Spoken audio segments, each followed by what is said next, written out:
Яагаад бид хоёр хүүхэдтэй болохгүй байгаа юм бэ? Төмсгийн заавал шалгуулах ёстой байх нь шүү дээ. Ирээдүйн аа болох залуучуудад маань маш хор хохиролтой. Хэрвээ эртхэн мэдэж авал бид нар арга хэмжээ авах нь шүү дээ. Өнөөдөр жишээлбэл үрийн шингэн гадагшлуулах юм бол маргааш бүрэн боловсрсан эсүүд үүсэж амжихгүй байх нь шүү дээ. Оо тийм үү? Саунд их орох, халуун баанд их хэвтэх, ажлын нөхцөлтэй холбоотой халуун ууртай орчинд их ажиллах. Тэр тохиолдлууд маань нөгөө амьдралын хэв маяг дээр яг одоо ажилтал айлах нөхцлөөр орж байгаа ч гэсэн төмсгөний үйл ажиллагаанд сөрөг нөлөө үзүүлждэг байна. Наадах ч бас амар сонсогч шүү. Тэгэхээр эмэгтэй хүн биений юм ирсэн эхний өдрөөс дараагийн биений юм иртэл 28-аас 30 хоног дааврын нөлөөнд дор явдаг. Нөлөөгүй 7 хоног гэж байхгүй. Хүүшээ тийм үү? Эмэгтэй хүний арьс салстаар нөгөө бодис маань ороод таны өндөгчнөөс ялгарч байгаа дааврыг хэвэн байх ёстой юм. Нэг бол ихсгээд нэг бол багасгачдаг. Жирэмсэн болно гэдэг чинь хосын нэг талаас шалтгаалсан асуудал шүү. Хосын дундаас үүсэж байгаа. Тэгээ учраас хоёулаа л сэтгэл зүйн хувьд нэгтгэл нэг байх ёстой гэдгийг л уриалдаг. Гурван шилэнд үүсэл, муу олохоор нь сэгсрээл, тэ дээрэс нь уусмал хийгээ сайжруулдаг юм байхгүй. Тэ энийг Коктейл найруулж байгаа юм шиг л юм бодсон байна. Хүмүүс айгүй их асуудаг. Жирэмслэх угаасаа 3 арга л байна. Подкастта байн хамт байдаг та бүхэндээ маш их баярлалаа. Биднэрт ирсэн мэдээллээр дийлэнх олох үзэгчид маань subscribe төвчлуур дээр дараагүй байдаг учраас бидний нийтэлж байгаа мэдээллийг цаг алдалгүй үзэх боломжгүй байдаг байна. Тийм учраас та бүхнийг энэ аялалд маань нэгдэж манай багийн гишүүн болоод төвчлуур дээр дараад subscribe хийгээрэй гэж хүсэх байна.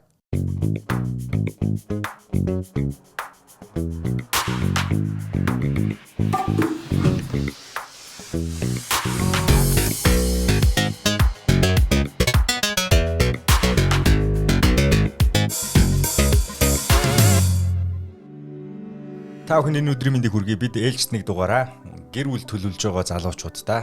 За мөн гэр бүлийг аль хэзээний эхэлж гисэн тэдгээр хүмүүст.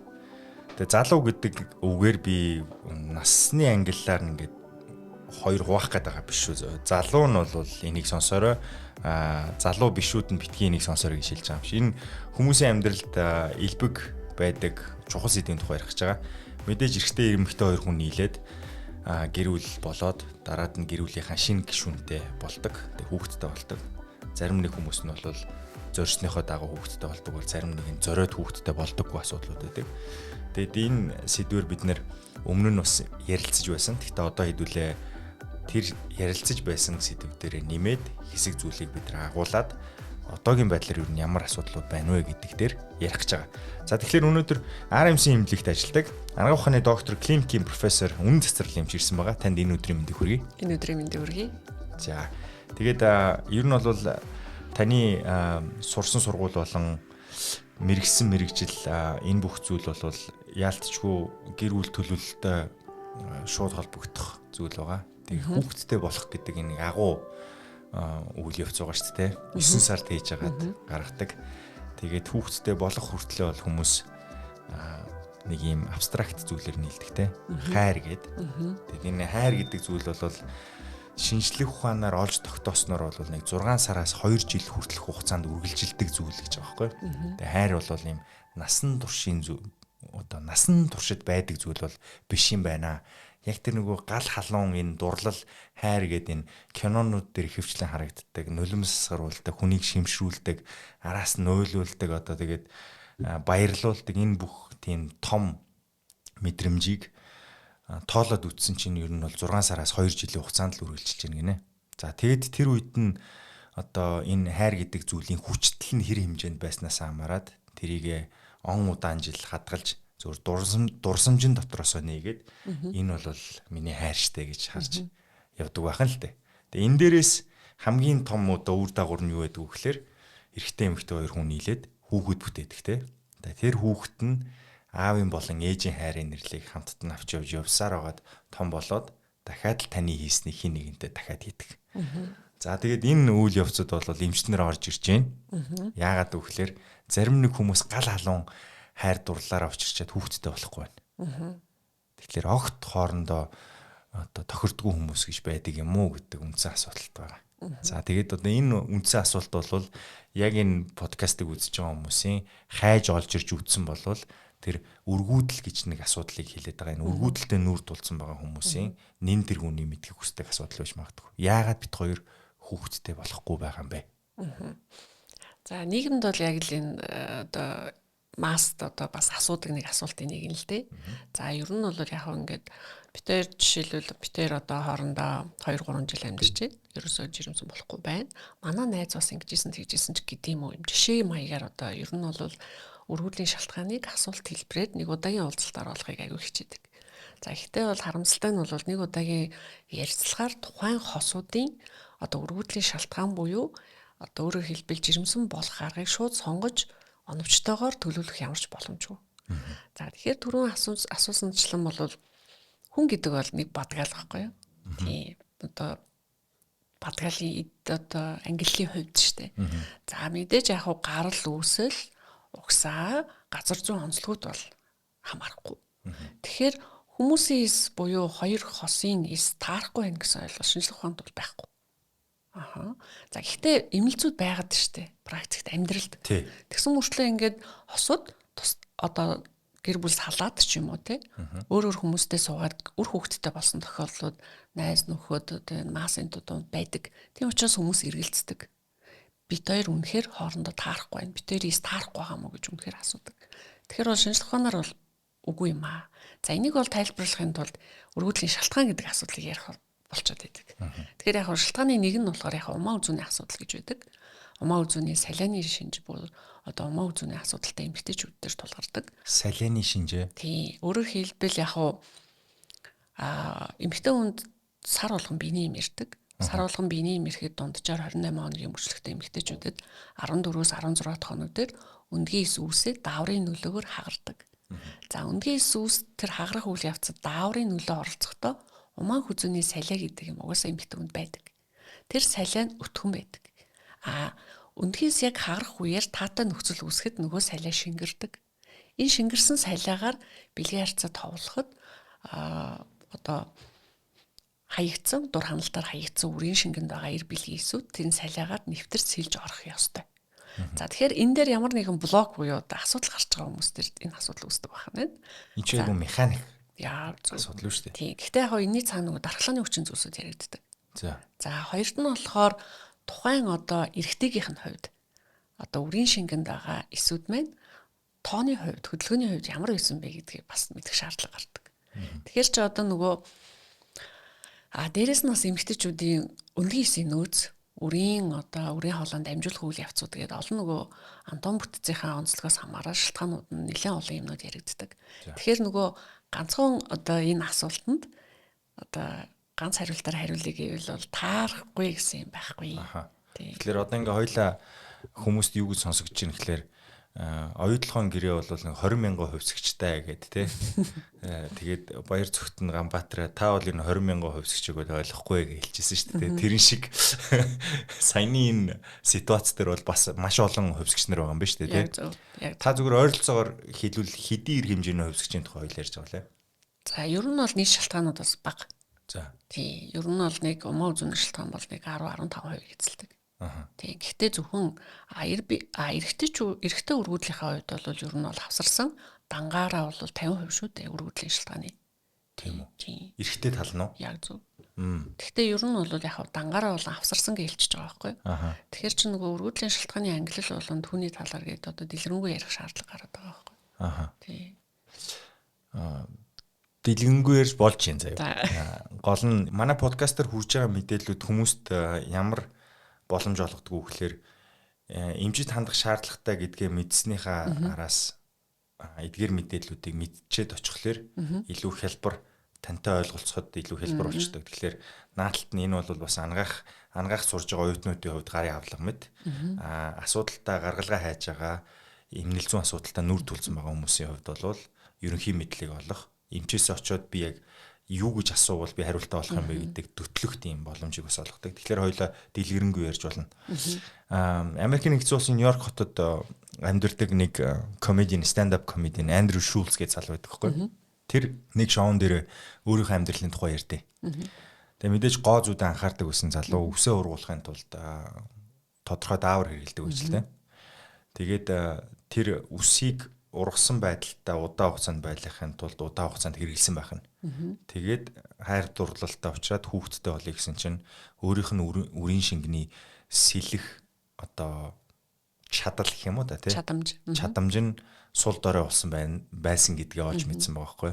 Тэгэхээр нөгөө сэлдэг гарууд одоо юу гэдэг те үрийн шингэн бол сав гэл амар хурдан сэлдэг бол ооных ер нь нэг тийм удаал байсан юм байна л тий. Хөөд тэгээд түүнээсээ болоод жирэмслэх боломжгүй байсан тухайгаа олж мэдээд тэгээд яасан тухайгаа ярьж хошигноод өнгөрдөг байхгүй. Тэгээд гайхалтай нь юу вэ гэхээр энэ өөрийн амьдрал дээрээс тулгуурсан хөвгтөө явдлаа яриад хүмүүсийг инээлгэх замаар төгсгөл хавцаанд ойлуулдаг. Үзэж байгаа хүмүүсээ тий. Намайг ч гэсэн нулимс туслаад байна. Тэгэхээр яг хуу энэ айгуу тийм нандин зүйл байгаа байхгүй юу? Ер нь бол тэр хүүхдтэй болохгүй болж байгаад шалтгаанаа мэдээд оож тогтоогоод хүүхдтэй болсон тухай. Тэгээд энэ бас айгуу зөв сэдв байсан. Тэгээ сая та ярихдаа эрэгтэй хүн хавсарсан байх юм бол 50% байдгаа гэдэг чинь тий.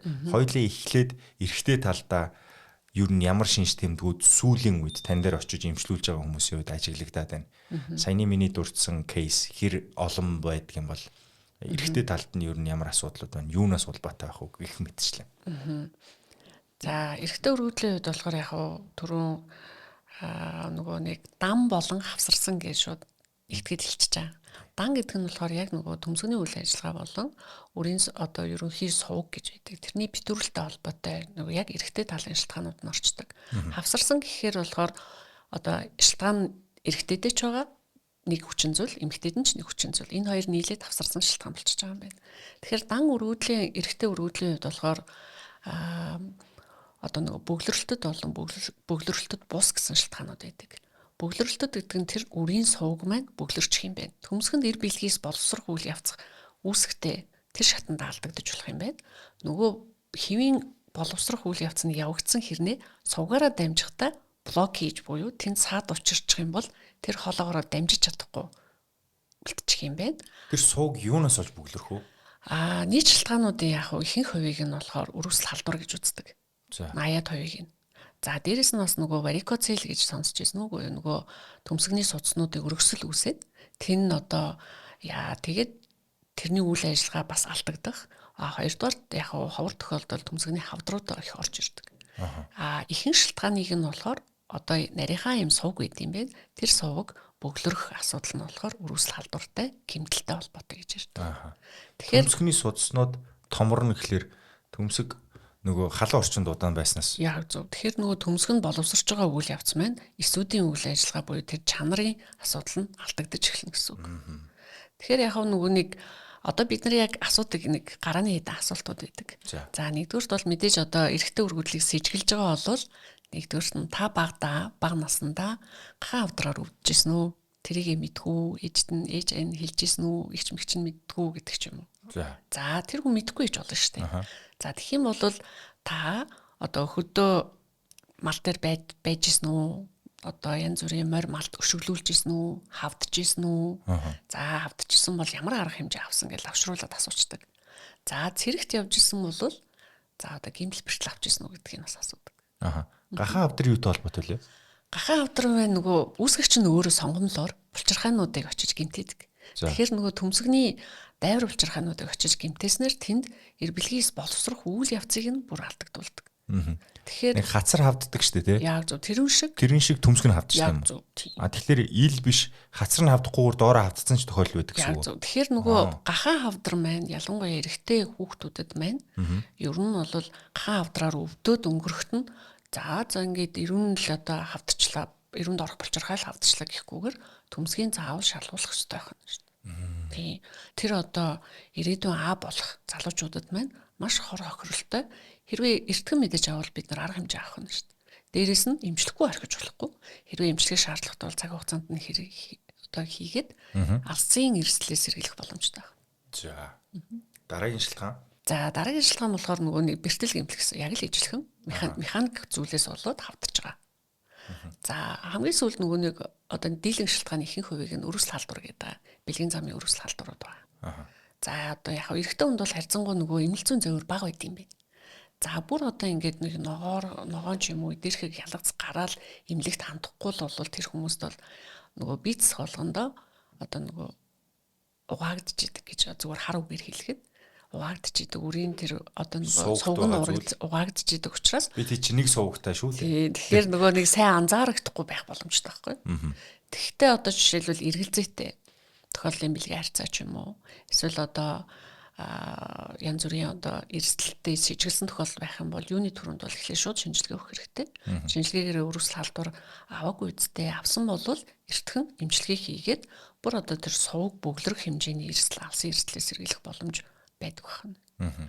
За бөглөрөлтөд бус гэдээ ороод ирэх юм. Одоо нөгөө хоёр дахь том ангилал. Тэгэхээр үүнтэй холбоотой нөгөө дааврын гаралтай бэлтгэлүүд хэрэглэсэнтэй холбоотойгоор төмсгөний үйл ажиллагаа ундаг гэсэн үг. Харуугаар хэлэх юм. За саяныхыг одоо сайхан дэлгэрүүлж яриа. Одоо энэ бол фитнесээр хичээлдэг тамирчин хүмүүсд бол их чухал мэдээлэл шүү. Яг зөв. Гэхдээ манайхан бас харьцангуй мэдээлэлээ лавшруулад мэдлэг болгоод өөрсдийнхөө эрүүл мэндэд хохирол багтаагаар бас одоо хэрэгжүүлж илээ. За одоо өөрөөр хэлбэл фитнесээр хичээлдэг, кроссфитээр хичээлдэг одоо бүр одоо улсын одоо тэмцээн уралдаанд бэлтэж байгаа хүмүүс бол ялтчгүй одоо нөгөө нэг тестостероны бустууд явагдах, булчингийн маасаа томруулах шаардлагууд гардаг. За гэхдээ нөгөө хэрэгжилж авахдаа сонголтоо хийхдээ хүртэл дааврын оролцоо багтай.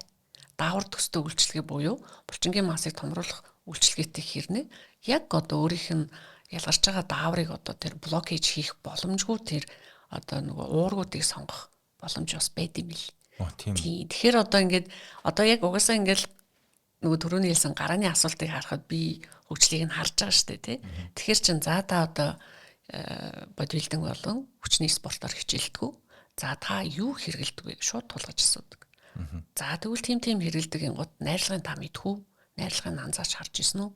Та ирээдүйдээ санаа зовж байгаа бол найрлагандаа заавал анхаарах хэрэгтэй гэдгийг тодруулаад бүр лавшруулаад зөвлөгөө өгчдөг. Гэхдээ ер нь бол сүүлд хандж байгаа хүмүүсийн за жишээлбэл 5-аас 4 нь болохоор хэрэгжилж байгаа юмдаа анхаарчихсан. Тэрийг ингээд давтамжтай хэрэглээд бүр болж байгаа. Дахиад давтамжтайгаар хэрэгэлдэг гэд зөв тогтолцооны хэрэглээний давтамж дээр нэлээд анхаарсан хүмүүс бас нэлээдгүй байгаа нь маш их саашаалтай байгаа. Гэтэ бас азтай авна шүү дээ. Тан дээр очисон хүмүүсийн тухайд шүү дээ, тий. Очоогүй хүмүүс бас ямар байгааг нь мэдэхгүй нь. Үр дагаврын мэдлгүйгээр хэрэгэлсэн стероидтой эсвэл тестостероныг шууд тестостерон байна. Дээрээс нь буструуд гэж байна, тий. Өдөөдөг сэдээдэг зүйлсийг хэрэгэлсэн. Тэгээд үргүүдэлтэй нүр тулцсан хүмүүс гэж байна уу? Байна. Илбэг үү тэр? За яг 5-аас 1 2 1 2 л байгаа. За тэгэхээр тэрийг бүр огт мэдээгүй ирдэг. Харин тий. Яг зөв. Ер нь бол яг шалтгааныг нөгөө эмгтээд нь голдуу болов гэж сэжгэлсэн хүмүүстээр харагддаг. За би бол одоо ингээд тий одоо эрүүл саруулж сайхан би яадаг. Тэгсэн мөртлөө яг бид нар ингээд нөгөө үнэлгээг бол заавал хосуудын донд бүтэн 1 сар буюу эмгтээ хүний биений эмийн мөчлөгийн турш нэг 5-аас 6 удаа үздэг. Энэ хугацаанд мэдээж нөгөө нэг төрөний хоёлагийн ихлээр ярьсан шиг умаа үзүний салиа малигаа шалгал явж байгаа шүү дээ. Тэгээд хамгийн сүүлд нь одоо үрийн шигний шинжилгээ гэдэг юмыг санал болгоод тэрийг хийдэг. Тэгэхэд бол ингээд өөр анх удаа сонсоод анх удаа хүлээж авах сэтгэл зүйн хувьд одоо мэдээж бэлтгэл байгаа. Мэдээж энэ мэдээлэл бол эрэгтэй хүнд маш цочмог хамгийн эмзэг асуудал нь буюу бахархал нь байдаг учраас бид нар одоо энгийнээр эвтэхнэр зөвлөхнөр эхлээд шинжилгээг танилцуулдаг. Гэхдээ мэдээж анх удаа сонсож байгаа хүмүүс бол ялтчгүй нүдэнд харагддаг. Үгүйсгдэг. Шууд үгүйсгдэг. Одоо энэ буруу шинжилгээ байна. Өөр газар өгнө энэ тэрэ гэдэг. Пожалуйста тий өөр газар өгнө. Гол нь та өнөөдрийн нөхцөл байдал дээр юм байгаа ч гэсэн танд боломж хязээд байгаа. Дахиад энийг улам одоо сунжруулахгүй тулд анхаараач гэдэг талаас нь цаашаа эмчилгээнийхээ асуудлыг яриад явдаг гэсэн. Тэгэхээр саяны асуудалтай нүр тулцсан хин нэгэн байгаа бол гаргалгаа байгаа шүү гэдгийг хэлж байна тийм. Түүнээс биш нөгөө за яг хүлэн зөвшөөрөхгүй байх хэвээр бол тухайн хүний сонголтын асуудал. Өөр газар шалгуулад мэдээж тэр хэрэг өмнө бол эргээд л нүр тулна шүү дээ тийм. Тэгэхээр гаргалгаа бол байдаг байх нь тийм. Байлгүй яах вэ? Тэр гаргалгааг та бүхэн өөрсдөө хийд юм эсвэл тусгаалan өөр эмчнэр лөө мэрэгжлийнхэн руу явуулдаг. Яг ихтэй үний. Би тэгээд хавсарч хэрэгэл одоо хийдэг. Жишээлбэл яг үрийн шингэнд нэг ч ирбэлгээс байхгүй байгаа тохиолдлуудад бид нар болохоор урлог болон андролог буюу мэсцлийн эмчнэртэйгээ хамтарч агаад төмсөг рүү хатгалт хийж ирбэлгийн хэсгийг нь авах. Төмсгний дайвар руу хатгалт хийж бас ирбэлгийн хэс авах. Ажилбаруудыг хийдэг. Энэ ажиллбараар авагдсан эсүүдийг нь технологиор хөлдөөж хадгалаад үршилжүүлэн суулгах хэмжлэгээр үр удамтай болох боломж нөхцөлийг нь одоо хамтдаа шийдэцгээдэг гэсэн. Төмсгийн хатгаа авчт юм уу? Төмсг рүү нь хатгалт хийдэг. Эдийг нь дайвраас нь эдийг нь аваад төмсгнийх нь эдийг зүслэг хийж агаад дотроос нь эдийг нь аваад тэгтээ мэдээж бүгдийг нь авахгүй штэ. Өөрөөр хэлбэл микроскопын тусламжтайгаар одоо эр бэлгийн эс байх боломжтой төмсгний эдүүдээс ингээд сонголт хийдэг байх юм шүү. Төмсгөөд ингээд тэр одоо байгаа орчныг нь харж агаад одоо эр бэлгийн эс байх, энд бол нэлээд байх боломжтой гэдгийг микроскопоор ингэж ялгаж агаад яг тухайн хэсэг газараасаа зүслэг хийгээд эдийг авдаг. Тэр эдээс нь хөгжлийнхаа янз бүрийн төвшөнд байгаа эр бэлгийн эсийг нь ялгаад авчих юм шиг. Дурангийн хагалгаа юу те? Ажиллбар. Ажиллбар. Тэгээд тэр төмсгтэй байгаа уутыг нээх юм уу бүр? Мэдээж төмсгчин гаднаа ийм мэдээж арьстай. Арьсыг нь зүсээд доторх идрүүн зүслэг хийж ороод тодорхой эдийг нь аваад буцаагаад оёд тавьчихна. Гэхдээ амар том одоо олгон хаалгаа шиг ч юм уу дээр үеийн те бэлттэй ордог юм шиг биш шүү дээ. Та бол өдөр болгон хийдэг болохоор хэлбэрлэл шиг ирж.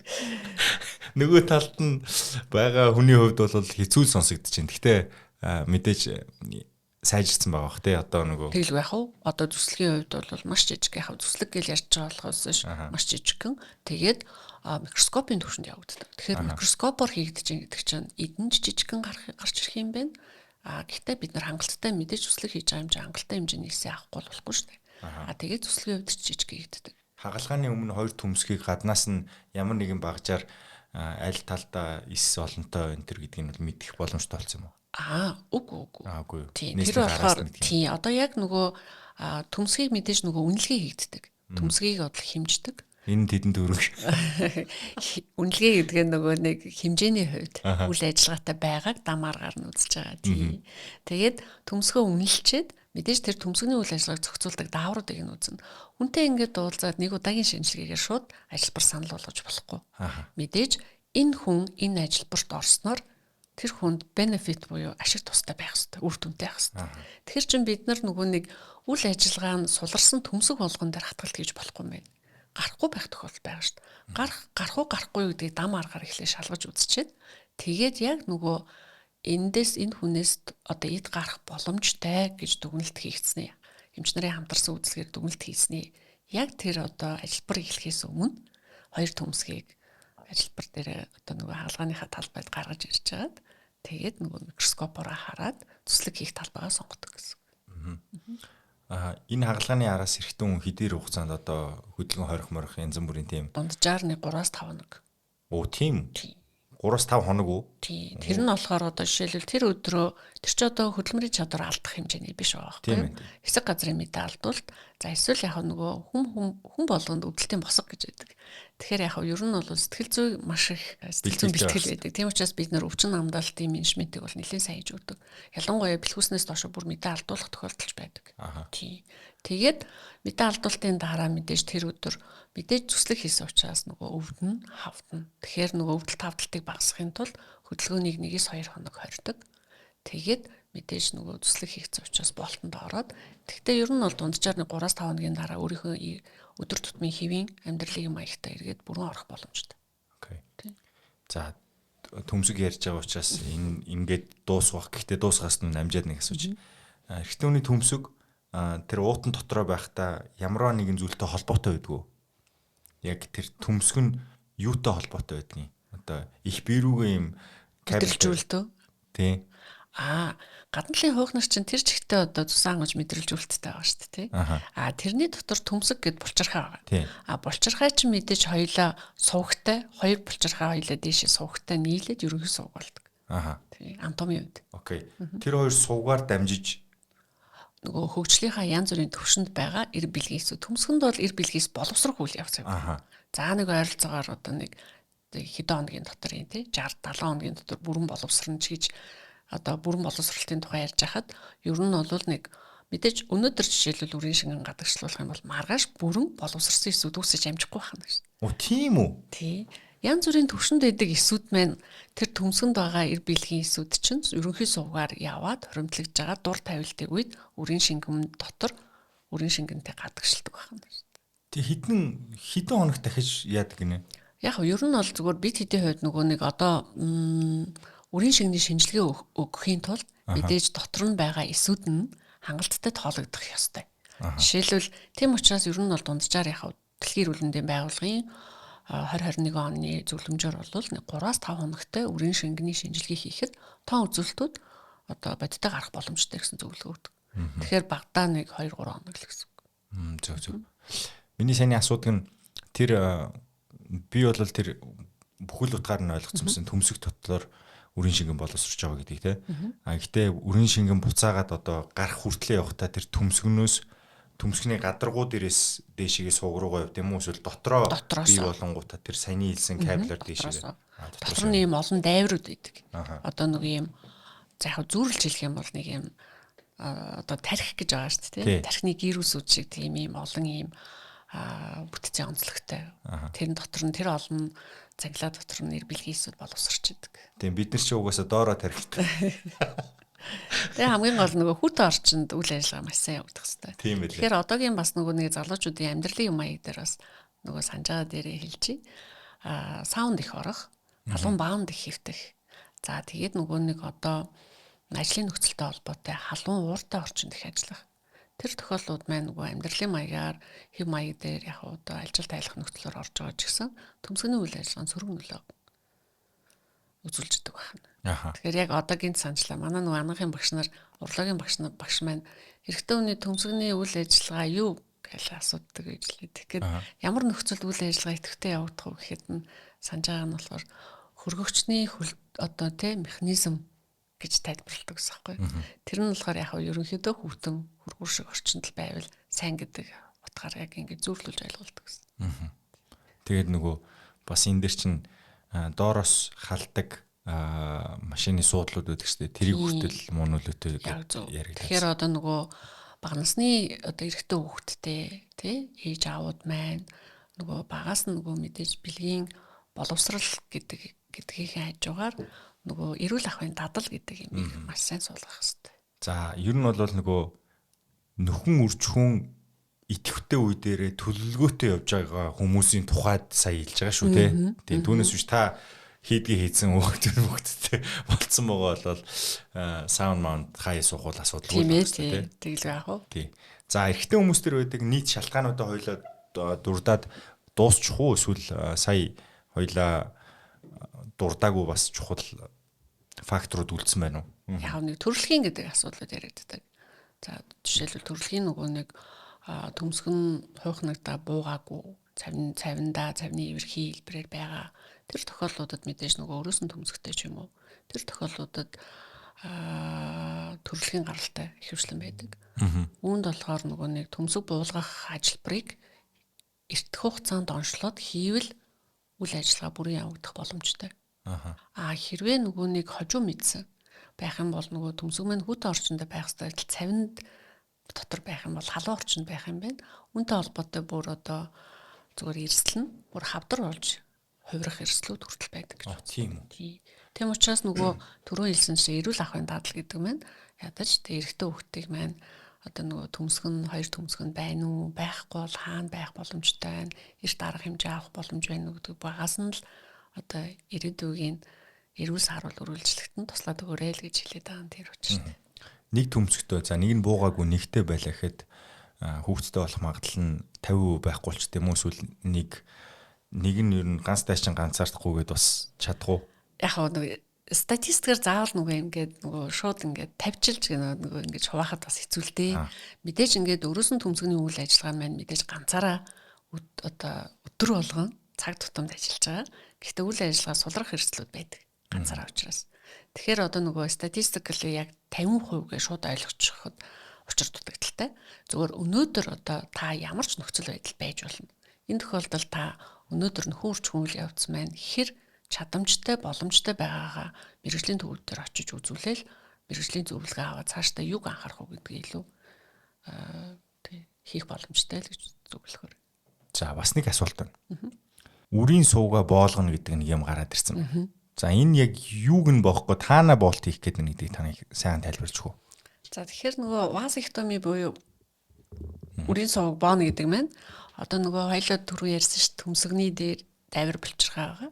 Дайвар булчирхайнаас нь хоёр сувг явж байгаа. Тэр хоёр сувгийг хоёлынгийн боохыг хэлээд байна. Тэгэхээр нөгөө нэг төмсгөнд бол эр билгээс боловсрно. Гацгүй өрийн шингэд нь эр билгээс орж ирэхгүй.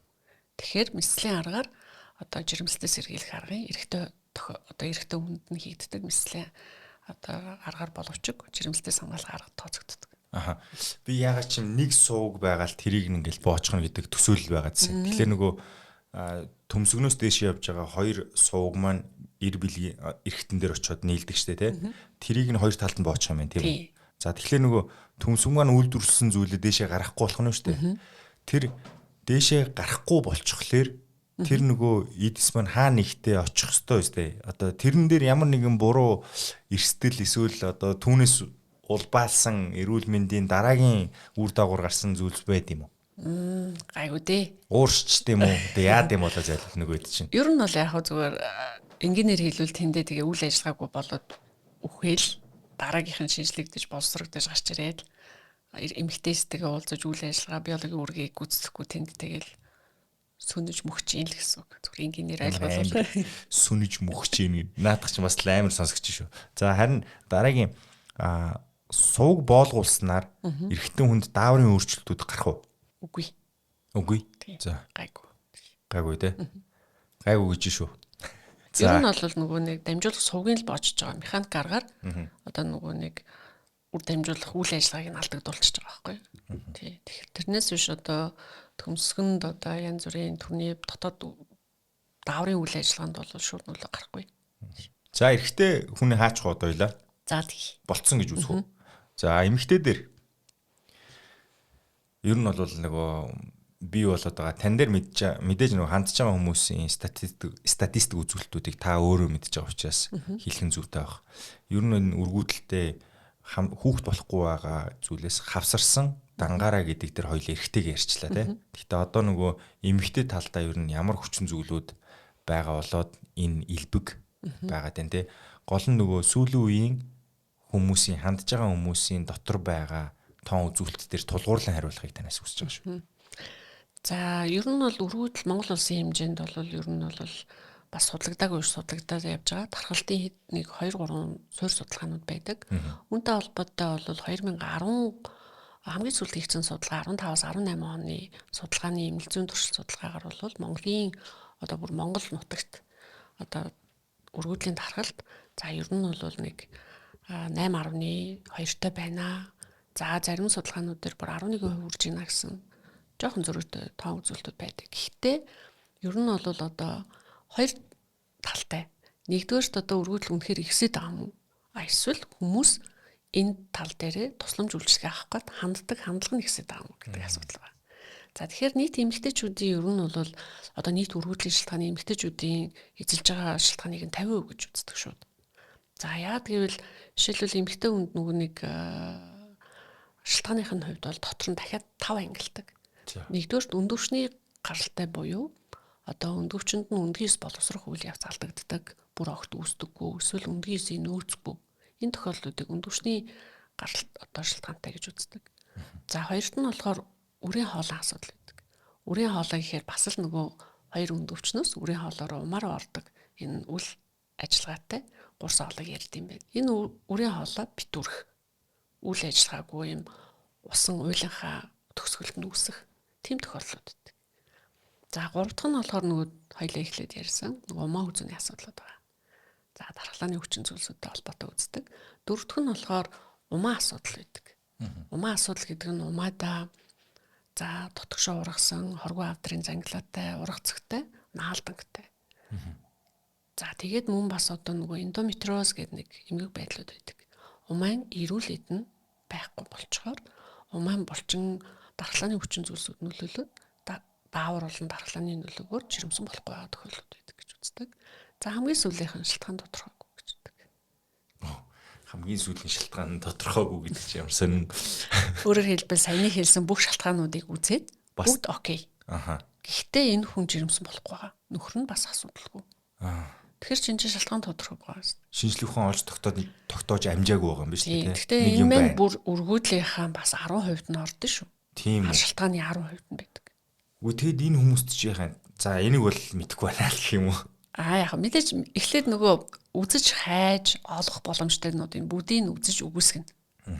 За тэгээд мэдээж одоо энэ хүмүүс чинь одоо мэргэжлийн хүмүүст хандахын тулд өнөөдөр шууд хандчаагүй өмнө нь давж туулсан цаг хугацаанууд байгаа байхгүй. Тэгэхээр чинь мэдээж жишээлбэл 3 жил одоо өргөдөлтэй жирэмсэн болохгүй явж байгаад ирээд шалтгаанаа тодорхойлуулсан чинь шалтгаан тодорхойгүй байлыг зүгээр бодъё. Тэгэхээр чинь бид нар мэдэхгүй байна гэд явуулж болохгүй зү. Тэгэхээр чинь мэдээж дөрвтэй арга хэмжээ авахын тулд ямар шалтгаанууд үгүйсгэгдсэн. Үүнтэй холбоотойгоор жирэмсэн болгох ямар тактик баримтлах юм. Энэ хосууд хэдэн настай хосууд юм. Төхөн үржихийн хүчин чадал нь ямар байгаа юм. Ямар шалтгаанууд үүсгэж байгаа. Тэгээд үндгийсийн нөөц, бэлгийн эсийнхэн чадамжууд хэр байгаа гэдгээс хамаарат тэгээ хамтдаа хэдэн жил амьдэрсэн. Энэ бүгдээс үндэслээд жирэмсэн болох төлөвлөгөөг нь бид нар ярилцаж эхэлдэг. Тэрнээсээ шалтгаан мэдэхгүй юм байна.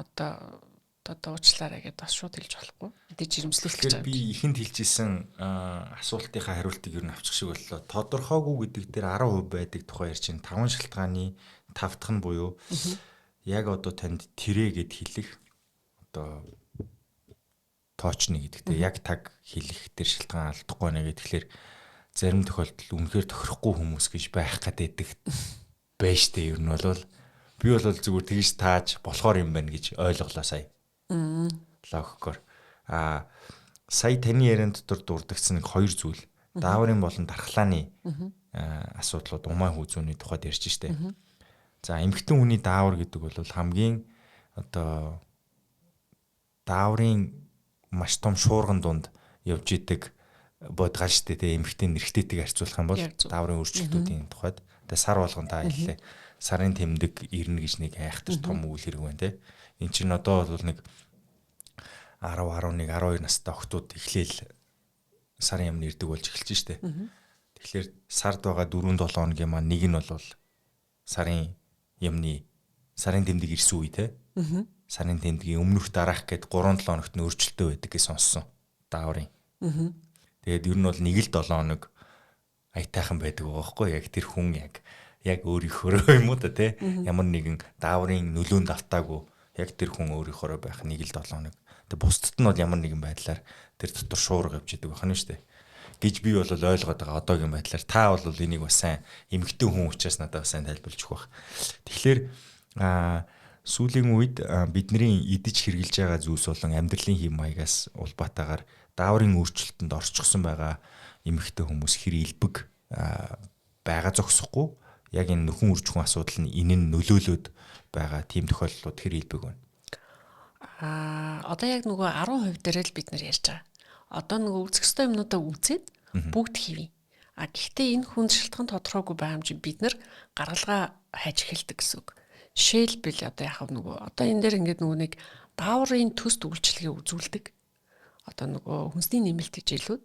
За тэгээ сүлжээний одоо витаминууд, гоо сайхны бүтээгдэхүүн тэгэл олон юм орж ирдэг. За тэгэхээр ч одоо жишээлбэл нөлөөлөх хүчин зүйлүүдийг ярьж байгаа. Нөлөөлөх хүчин зүйл. Тэгэхээр одоо бид нар ч одоо айгүй илбэг хэрэгэлдэг юмнууд нэ штэ. Яг зөв. Тэгэхээр ингээд бид хэдийн хувьд одоо ингээд таны биений эмийн мөчлөгийг бүтэн 1 сарын хугацаанд за нэг тодорхой давтамжтайгаар үзлээ. За мэдээж биений эм эхэлж байгаа түрүүн хэлсэнчлээ одоо нөгөө хариултанд явах гэж байгаа тийм. Тэгэхээр эмэгтэй хүн биений эм ирсэн эхний өдрөөс дараагийн биений эм иртэл одоо энэ 28-аас 30 хоног дааврын нөлөөнд явдаг. Тэр нөлөөгүй 7 хоног гэж байхгүй. Хүүшээ тийм үү? Тийм. Иви. За гэхдээ одоо жишээлбэл биений эм 90 гут нь дааврууд ажиллаж эхэлдэг. Бэлгийн даавар, бэлгийн бус дааврууд бүгд ийм хоорондоо уялдаа холбоотой зүү тогтолтойгоор ажилладаг.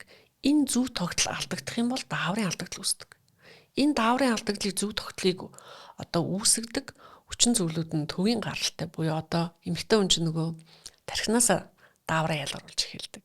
Тэгэхээр чинь жишээлбэл одоо янз бүрийн за жишээ тамирчид олимпиад орохоос өмнө эмэгтэй тамирчид биений юм алгуулцдаг. Энэ бол байж болдог хүчин зүйл. Энэ маань стрессийн түвшин өндөртэй. Би энэ тэмцээн уралдаанд амжилт гаргах ёстой. Тэг учраас өөрийгөө маш их одоо хүчилдэг. Энэ тохиолдолд төвийн гаралтай блок үүсээд төвөөсөө ялгарч байгаа дааврууд маань алдагдаж эхэлдэг. Тэгэхээр биений юм эрхээ болчдөг. Окей. Сэтгэл төвшил энэ За дээрэс нь осол аваар ойр дотныхоо үнийг алдсан, уйг гашууд авцсан хүмүүс байж болдог. Тэр тохиолдолд биений юм нэг сар ингээ анзаараагүй байж болдог. Дараа бодоход биений юм бүртгээд өнгөрцөн байх ёстой байтал тэр сар бүртгэдэггүй буюу биенийхний мэрэггүй байж болдог. Тэгэхээр нөгөө дааврын төвшин аль төвшөндөө алдагдчихээн түүнээсээ болоод одоо ямар шалтгаан байж болох вэ гэдэг хүчин зүйлүүд яригддаг. Бидний саяны хэлсэнчлэн одоо тэр даавар төсд үйлчлэгээ үзүүлдэг, нэмэлт хүнсний нэмэлт хичээлүүд, амьдралын хэм маягт хэрэгжилж байгаа нэг удаагийн цаасан салфетка маскны орцсон тодорхой биш байдаг гэх мэт одоо өөрөөр хэлбэл хэрэгжилж байгаа бүтээгдэхүүний аюулгүй байдал гэдэг юмыг нөгөө 100% тодорхойлох боломжгүй байгаа байхгүй.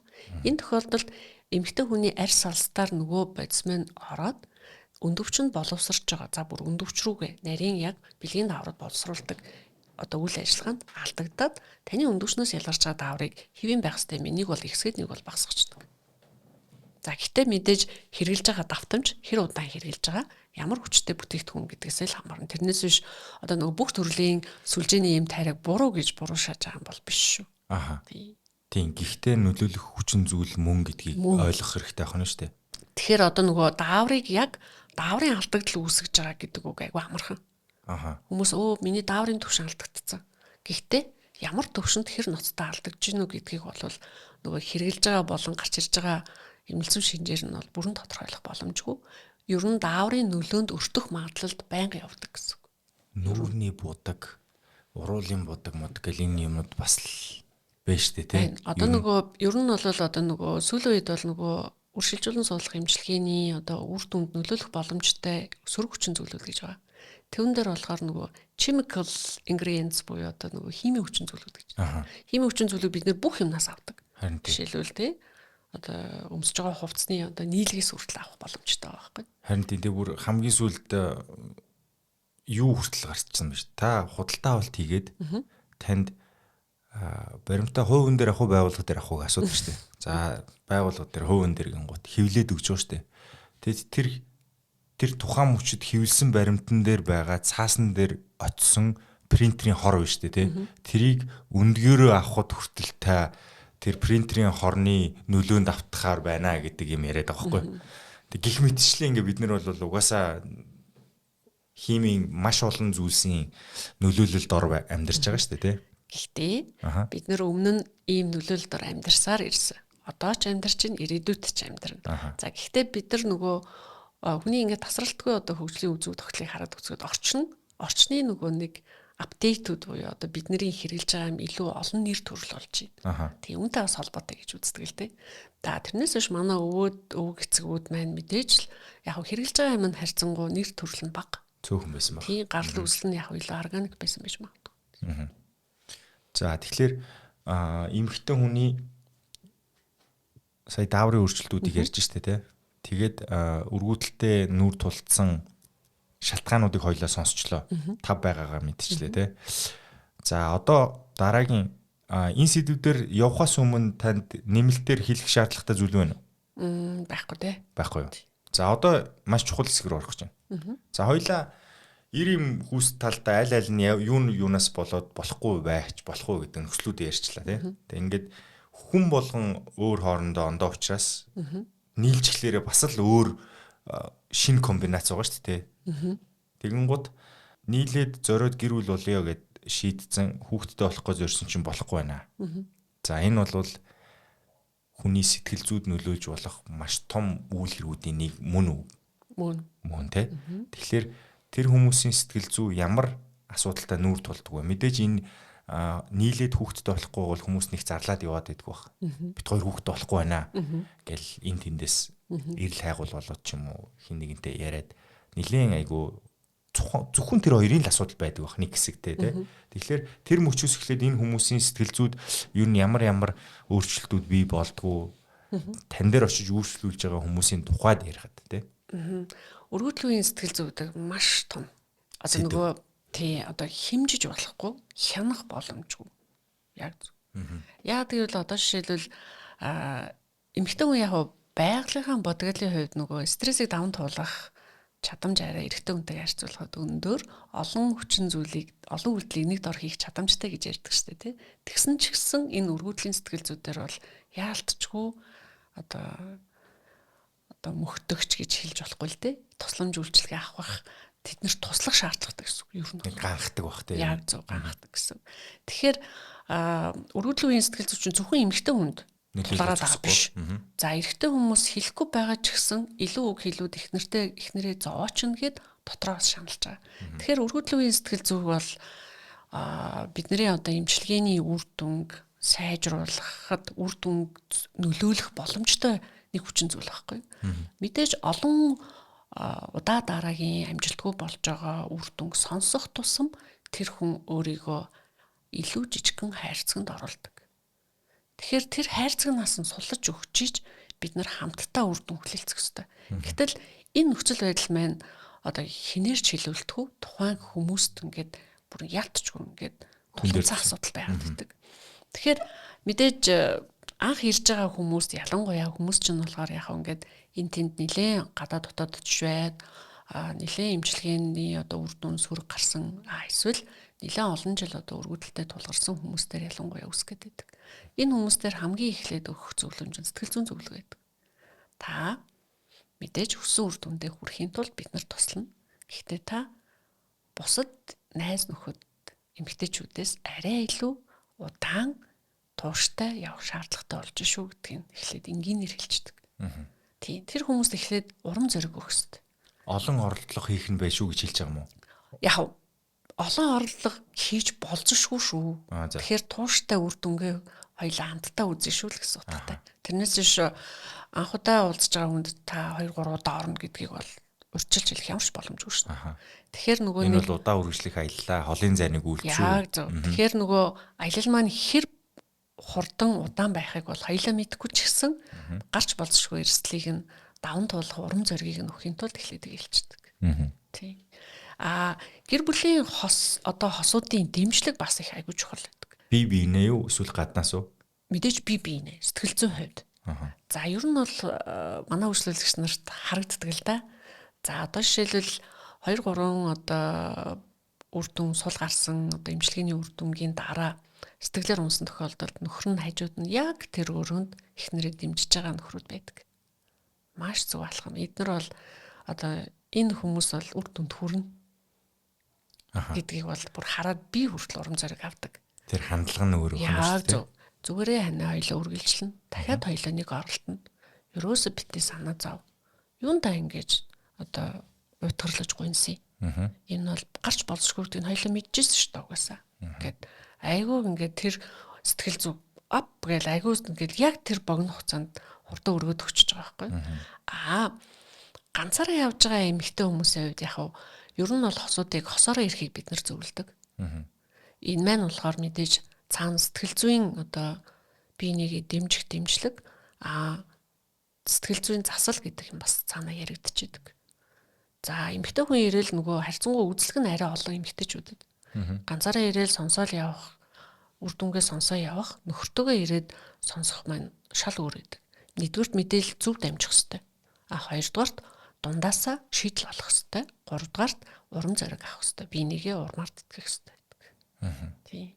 Энэ бас арга зүй шүү дээ, тий? Яг зөв. Багийн ажиллагаа. Тийм. Тэгэхээр нөгөө мэдээж жирэмсэн болно гэдэг чинь зөвхөн нэг хүнээс хосын нэг талаас шалтгаалсан асуудал шүү. Хосын дундаас үүсэж байгаа. Тэгээ учраас хоёулаа л одоо сэтгэл зүйн хувьд нэгдмэл нэг байх хэрэгтэй гэдгийг л уриалдаг. Дунд нь шантраад болсон тохиолдлууд юу нэр байдаг вэ? Байлгүй яах вэ? Цаг хугацааны хувьд одоо жишээлбэл эмчилгээ ер нь бол тайм аут бол бас нэг эмчилгээний сэтгэл зүйн эмчилгээний арга шүү. За жишээлбэл ингээд нөгөө хүн мэдээж ингээд одоо үр дүнд хүрэхэд бол тасралтгүй ингээд өөрийгөө ингээд сэтгэл зүйн хувьд ингээд дайчлаа явж байгаа тохиолдолд тэр хүнд ингээд нөгөө түрүү ярьсан ойлоо стрессийн түвш өндөр болж эхэлдэг. Тэр нь бүр ингээд бие физиологиороо мэдэгддэг. Энэ тохиолдолд бид нар тайм аут буюу 1-2 цаг завсарлаад ирэхийг зөвлөдөг. Завсарлахдаа за йога хийх, медитейшн буюу йог хийх, бясалгал хийх. За эсвэл бүр зүгээр юу ч бодохгүй аялаад ирээч. Өдөө хадаа аялаад бүр мартаад үрээд хэрэгжилдэг. Тэгэхээр нөгөө сэтгэл анхаарал төвлөрөлтийг шилжүүлэхийн тулд ер нь бол бид нар одоо хүмүүс зарим нь ингээл эмчилгээндээ явж байхдаа юм нэгчээдэг. Тэрийг нь бол бид нар мэдээж зөв гэж үздэг нэг талаас. Тий. Тэгэхээр одоо тайм аут бол яг хэрэгтэй хүндээ бол үр дүн өгдөг шүү. Нэг айгу сонин зүйл ажиглагдсан эмэгтэй хүмүүст байдаг ийм байглаас өгсөн ур чадвар гэх юм уу да. Одоо энийг ур чадвар гэх үгүй юу гэдгийг би бас мэдэхгүй байна. За таны сарын тэмдэг нэг тухайн сарын одоо за төгсгөл хавцаа ирдэг бай гэж төсөөлье. Тэгсэн чинь энд бас нэг хин нэгэн сарын тэмдэг нь сарын дунд үед ирдэг бай. Тэгсэн чинь нэг сони юм ажиглагдсан. Та хоёрыг нэг газар аваачаад нэг орчинд байлгасан чинь та хоёр синк хийгээд ийм долгионо нэгтгэн гутаа сарын тэмдэгнийхээ мөчлөх нь хамтдаа ирдэг болчих байна гинэ. Энэ одоо юу л вэ? Олон үед бол өстой тайлбар хэлэхэд хэцүү юм байна. Шууд одоо. За жишээлбэл одоо тэр хоёр хүн чинь хоёулаа л өөр хоёр бодгал байгаа шүү дээ. Харин тийм. Биений эмний мөчлөгийн хувь шал ондоо гэсэн үг. Тэрийг нэгдмэл нэг болгох хүчин зүйл гэдэг юм яригдах хэрэгтэй болж байгаа байхгүй. Тэгэхээр ч одоо орчноосоо болоод одоо тий бас нас хүү сентер гэдэг янз бүрийн юмнууд байдаг тий. Тийм. Нөгөө хүн болгон харилцаа адилгүй, хүлэг болгон өөр гэдэг чинь л одоо энэ дээр яригдаад байдаг. Тэгэхээр одоо өстой онлын хувьд одоо юу гэдгийг бүр ингээд автоматжуулаад нэг яг шин чанартай нэг өдөр ирээд нэг дуустдаг болно гэдэг дээр бол тайлбар хэлэхэд хэцүү юм байна. Яг энэ эмэгтэй баг дээр тасгалжуулагч хийж ажиллаж исэн. Тэгээд нөгөө тусдаа ингээд нэг тэмцээн одоо чухал үе рүүгээ ойртох юм бол гэрт нь аваач амрахгүйгээр нэг газар байлгаад амьдруулдаг байхгүй. Тэгээд зөвхөн бэлтгэл байр хоёрын хооронд байлгаал тий. Тэгэнгუთ нөгөөдөл чинь нэг дор ирэнгуут яг ийм зүйл болдог. Тэгээд би бүр баг байхад манай бас эмэгтэй баг дээр ажилладаг, эрэгтэй баг дээр давхар ажилладаг гэсэн үе. Тэгэхэд тухайн үед нэг тиймэрхүү яриа явьжсэнийг би зүгээр ингээд цухал сонсчоод дараа нь өөрөө яг тийм юм дэрсэн чи тийм юм болсон тухай бас сонсоод тэгээд энэ эмэгтэй хүмүүс нэг юм сонин бүр байглаасаа хоорондоо юм нэгддэг тийм одоо химийн уруулаар бол та нар ингээд шууд нийлэгсдэг байгаа байхгүй хамт байх үедээ. Тэгээд тэр чи айгу сонин байгаа үстэй тий. Яг одоо л зүгээр хоёр шалтгаан байж болох юм байна гэж бодлоо. Нэг нь бол түрүү хэлсэнчлэн нөгөө нэг одоо ингээд багийн ажиллагаа байгаа шүү дээ. Багийн ажиллагаа тодорхой хугацааны дараа үр дүнд хүрэхийн тулд стрессийн түвшин гэдэг юм дахиад яригдж байгаа байхгүй. За гэхдээ нөгөө нэг стресс ярингууд зарим одоо тамирчдын маань биений юм алдагдах боломжтой болоод одоо юу гэдгийг төгсгөлд байсан бүр алга болдог ч юм уу. Тэгээд нэг байжгаад ирэхдээ яг тэр ойролцоо өдөртөө зөв тогтолтой болоод орж ирэх. Стрессийн түвшингээр нь тайлбарлаж болох юм байна. Хоёрт нь бид нар дээр нөгөө даавар зохицуулах эмчилгээ гэж байдгийг. За. Тий. Гэхдээ яг тэр нь болохоор ингээд биений эмнийх нь мөчлөгийг жишээлбэл яг бид нар дааврын алдагдaltaй хүмүүстээр эмчилгээний зорилгоор хэрэглэнэ. За хоёрдугаарт бол яг нөгөө мөчлөг тааруулах тохиолдлууд байдаг бас. Тэр тохиолдол дээр бид нар дааврын эмчилгээ хийдэг. Тэгээ ресети хугацааг нь өөрчлөх гэдэг юм тийм. Яг зөв. Тэгэхээр одоо жишээлбэл maybe ингээ өөрөөс нь ялгарч байгаа дааврыг гаднаас зохиомлоор өгөөд тэр зохицуулгыг бид нар хянах боломжтой буюу мөчлөгийг уртасгаж, богиносгож одоо нэг зөв тогтолд оруулах боломжтой. Тий. Яг тэгэхээр нэг ийм хоёр шалтгаан байж болох юм байна. Ойлголаа. Эмэгтэй хүний өндгөн эс бол жирэмслэх потенциалын тоо юм шиг байгаа тийм. За тэгэнгუთ өндгөн эс хідээр бүрдээд хичнээн гараад ийн гэдэг нэг юм болоод ах шиг байгаа тийм. За тэгэхээр эсээ тоолуулъя гэдэг нэг тийм функц гараад ирсэн байна л да тийм. Одоо энэ эсийн банк үүссэн учраас хүн за би ер нь ирээдүйд хэр олон жил ер нь хүүхэдтэй болох магадaltaй байгаа юм бэ гэх зэрэг зүйлсийг урдчилж тоолж мэдэх боломжтой болно гэдэг бол гэр бүл төлөлтөд маш хэрэгтэй мэдээлж шүү дээ тийм. Тэгэхээр энэ эс тоолох процессыг та нэг сайхан тайлбарлаад өгөөч. Юу болоод байна? Тэрийг бол яг мэдээж ширхэгчлэн тоолох боломжгүй. За. За тий. Одоо нөгөө өндгийн эс чинь өөрөө ийм өндөвчний үйл ажиллагааны нэгж буюу ийм фолликул гэж ярьдаг. Монголоор цэврүү гэдэг. Тэр цэврүүн дотор нэг цэврүүн ханан дотор нэг өндгийс байд юм. Тэгэхээр бид нар хоёр аргаар өндгийсийн нөөцийг тодорхойлох боломжтой. Нэг нь болохоор цуснаас тэр антрал фолликул буюу тэр жижиг фолликулууд томроод ирэхээр дотроо өндгийсээ томруулад хагараад тэр өндгийс гадагшлах боломжтой. Антрал фолликулуудаас ялгарч байгаа дааврыг нь үзэж тийм. Ухаандаа бол та түүхэн эдийн тоолох гэдэг нь үү? Яг зөв. Тэрүүгээр бид нэр баримжаа авах нь шүү дээ. За ойролцоогоор нэг яг уу гэхдээ бид нар дэлхийн эрүүл мэндийн байгууллагаас гаргаж байгаа ламламж утгахыг Монгол эмэгтэйчүүдийн AMH-тэй харьцуулж баримжаа өгч байгаа. Тэрнээс биш Монгол улсын эмэгтэйчүүдийн өндгийн эсийн нөөцийн дундаж ламламж утга гэдэг юм байхгүй. Одоо бол ламламж утгаж гаргаж чадаагүй л байгаа манай салбарыг. Ирээдүйд хийгдэх байхаа гэж бодож байна. Тэгэхээр нэг нь болохоор тэр антрал фолликулаас ялгарч байгаа даавруудыг нь тэр дааврыг үзчихэж байгаа юм байна. Хоёрт нь болохоор нөгөө механик арга юм шүү дээ. Нөгөө антрал фолликулын чинь биений эмний мөчлөгийн 2-3 дахь хоног буюу нөгөө даавруудын хэлбэлзэл эхлэхээс өмнө өндөвч ажиллаж эхлэхээс өмнө гэсэн үг. Харуугаар хэлбэл тэр үед нь яг байгаа харагдж байгаа тоонуудын тоолч тийм ээ. 5-аас олон байна уу, 10-аас олон байна уу, хоёр өндөвч нийлээд. Тэгэхээр механик аргаар нэг нь бол шууд арга, нэг нь шууд бус арга байна шүү дээ. Тий. Та тоон утгаар нь хэлдэ ер нь ямар хэмжээг эрүүл, ямар хэмжээг цөөхөн гэж үздэг. Наснаас хамаарна. Байглаасаа цөөхөн өстэй тохиолдол гэж байдаг тухай сонсч байсан юм. Байлгүй яах вэ? Тэгэхээр нөгөө эмэгтэй хүүхдийн ижигээсээ төрөхдөө өндгийсийн нөөцтөгөө төрнө. Тэгээд анхны биений эм ирэхэд тэр маань бүр ингээд одоо 50% нь бүр ингээд сүнэрч алга болоод тэр нөөцтөгөө тэр хүн одоо нөхөр өчгөн насаад аван тулдаг гэсэн үг. Бүр 50% тасдуулчаад 50% сүнөөтлөгчөөд үлдсэн 50%-тэйгээ амьдралаа тулдаг. Вау. Тэгэхээр одоо жишээлбэл яг уу зөвхөн ойлгомжтойгоор тайлбарлахыг хийх юм бол одоо ингээд хүн болгон адилгүй гэж хоёлаа түрүү ярьсанчлан одоо ижилхэн настай, ижилхэн өндөртэй байлаг гэхэд тэр хоёр эмэгтэй өндгийн эсийнх нь өгдөл хоёр өөр байдаг. За тэрийг жишээлбэл бид нар одоо тоон утга яриад байгаа. Тоон утгыг нь болохоор яг тэд байх юм бол та эрүүл байна гэдгийг насных нь рейнжтэй буюу насных нь хэлбэлзэлтэй баримжаагаар өгдөг. За жишээлбэл яг уу янз бүр байдаг. Гэхдээ AMH их байх тусам өндгийс нь илүү сайн олон байгаа юм байна.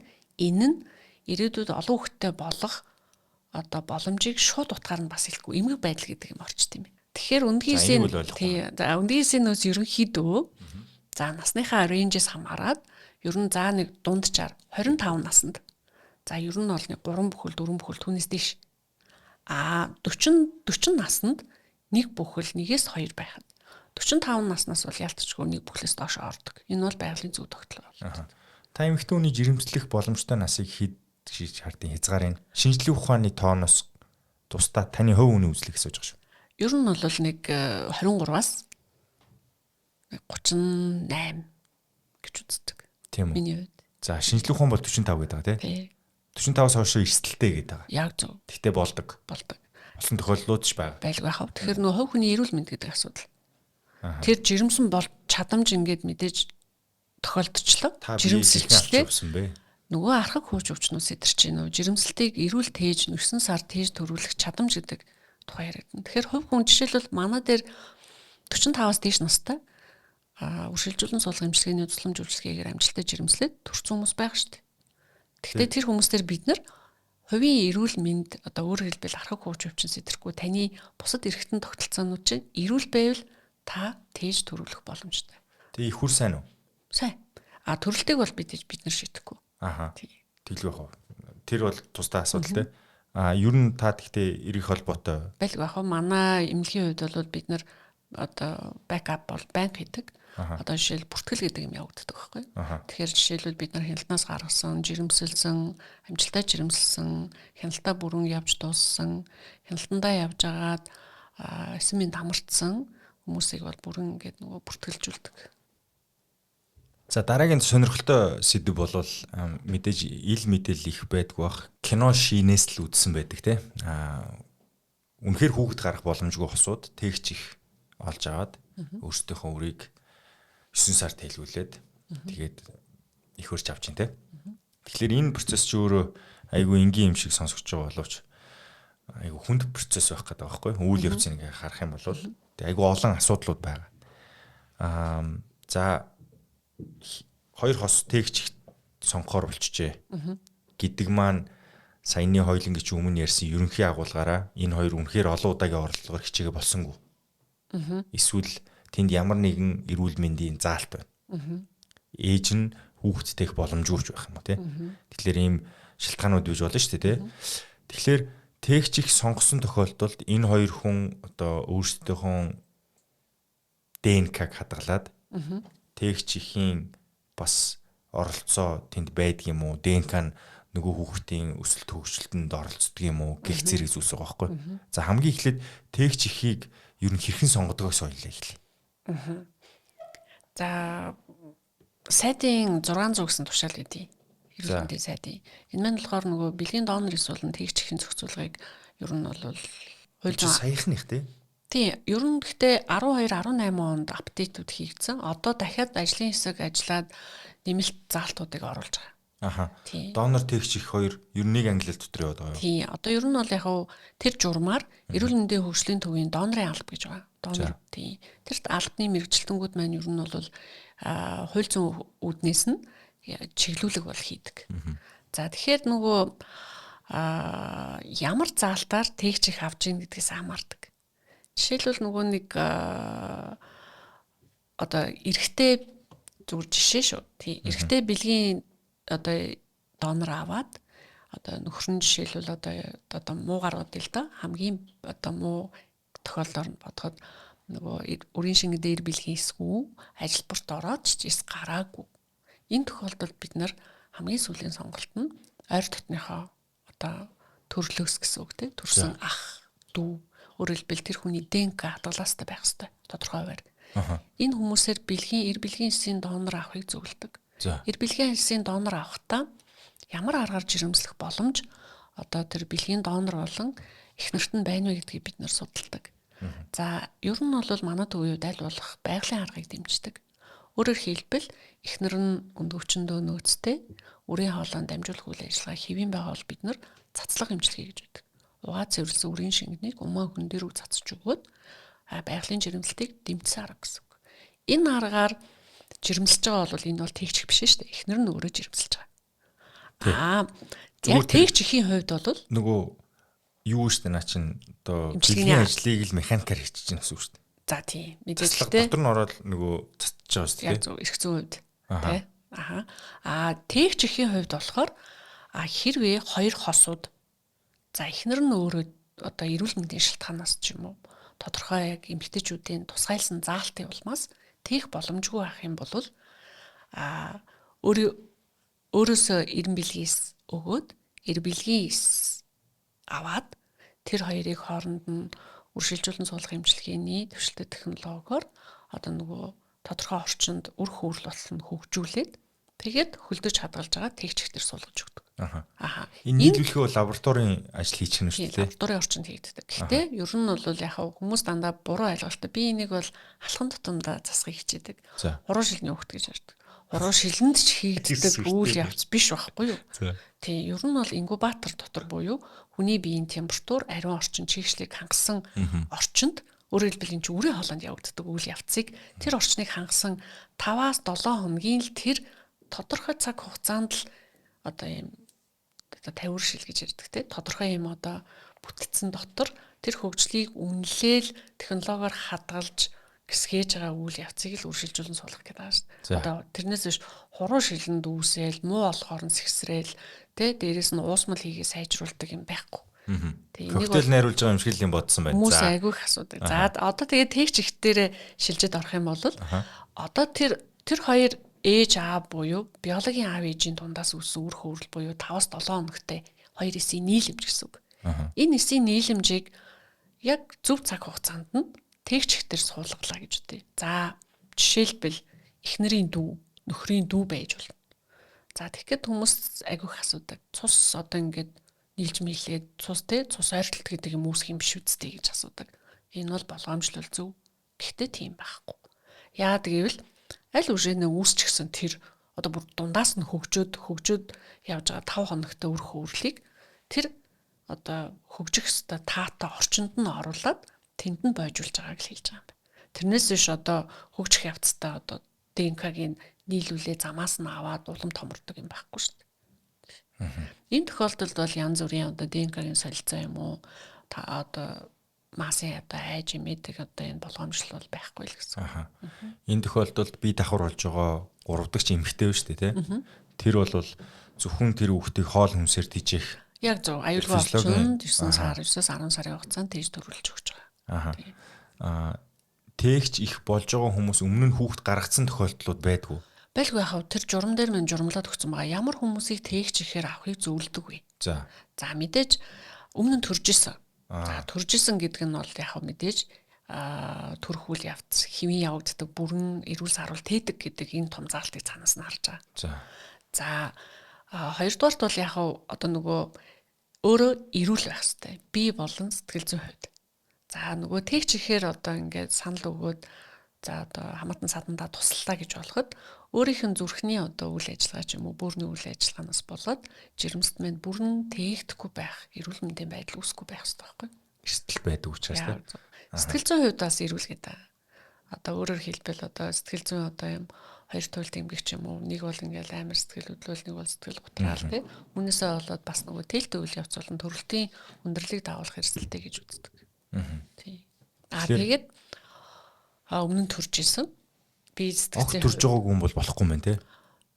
Хэцүү шттэ. Яг зүгээр энэний цаана бид нар юуг анхаардаг гэхээр тэр тээгчхийн хувьдаас яг нэг удаагийн тээлд одоо тээгээ төрүүлээд одоо тусаллаа гэхэд цаана өөрөө эрүүл үлдэх хэрэгтэй байхгүй. Тэгэхээр зүгээр яг дандаа нөгөө их барихын хүндрэл талаас нь энэ заалтуудыг оруулчихсан. Жишээлбэл тээж явах явцад зүгээр яг муугар удаа хамгийн муу опшн болохоор төрлөө. За кесарвч вэ өөрөөрөө байгалийн аргаараа төрсөн ч гэсэн хэрвээ цус алдаад байвал яах вэ? Тэгхийн бол одоо тэр хүний зүгээр умаа өгдөх хүртэл хэмжээний эрсдэл гарч болзошгүй учраас тэр хүн өмнө нь төрж исэн өөрөө хүүхэдтэй байх, эрүүл саруул байгаасаа гэдэг энэ бүх шалтгаан чинь энэ хамгийн байж багч гэсэн учирч болзошгүй эрсдлийг тооцоолоод энэ заалтуудыг хийгээд өгч гсэн байдаг. Бэлгийн эсийн донорын хувьд болохоор бас тодорхой заалттай. Тийм. Бэлгийн эсийн донор болохоор бас өмнө эрүүл саруул хүүхд төрүүлж исэн гэсэн асуумжтай. Өөрөөр хэлбэл одоо удамдаа эрүүл саруул унж татдаггүй ч юм уу те. Одоо тийм төгслийн бэрхшээлтэй ч юм уу. Тиймэрхүү хүүхдүүд төрүүлж исэн заалттай болох юм бол яг зүгээр муугар удахад ДНК-аараа дамжаад тухайн одоо бэлгийн эс авч байгаа хосуудад маань бас одоо удам дамжих эмгэгүүд нь бас цаашаа яваад өгөх үедээ гэж болгоомжилдог. Манад ямар нэгэн байгууллага байгаад тэр байгууллага нь бүртгэл үүсгэсэн. Тухайн бүртгэл дээр нь би донор болъё эсвэл тээгч их болъё гэдэг хүсэлтэд илэрхийлсэн хүмүүс. Сайн дурын хүсэлтүүд үү? Тийм. Сайн дурын хүсэлтүүдийн хувьд яг хууль зүйн хувьд бол боломжтой. Гэхдээ одоо хэр их хүмүүс бүртгэлтэй байгаа гэдгийг бол нөгөө бидний хувьд хөндлөнгөөс тэрийг сонирхох заалт байхгүй. Зөв. Хэрвээ яг тийм байж магадгүй байх юм бол тэндээс нь одоо сонголт хийх боломж байна уу гэдгийг одоо илүү мэдээллийг эрүүл мэндийн хөгжлийн төвийн тодорхой хариуцсан мэрэгчлэнгүүдээс нь тодруулах илүү мэдээлэлтэй байна. Ер нь ханш гэдэг зүйл байх ёстой болов? Байдаг болов? Бага. Гэхдээ яг төвүүдийн хувьд бол нөгөө гуравдагчаар оролцдог учраас зуучилдаггүй учраас өстой миний хувьд бол жишээлбэл үний ямар ч одоо баримжаа бол байхгүй л. Та бүхэн төвүүд гэдэгтээ та өөрийгөө хэлж байгаа юм тий? Одоо бүх төвүүдийг ярьж байгаа. Одоо үргэлжлүүлэн суулгах тусламж үйлчилгээ үзүүлдэг төвүүд ер нь бол одоо зуучлал хийхгүй. За энэ манад нэг ийм хүн байгаа. Энэ хүнийг та бэлгийн донороор авчаач. Энэ хүнийг тэгчхээр авчаач гэж зуучлахгүй. Тэрийг бол цэвэр хосууд маань өөрсдөө шийдэх ёстой. Яг зөв. Хосууд өөрсдөө сонголтоо хийгээд гэрээгээ хийсний дагуу тусламж үйлчилгээ эхэлдэг.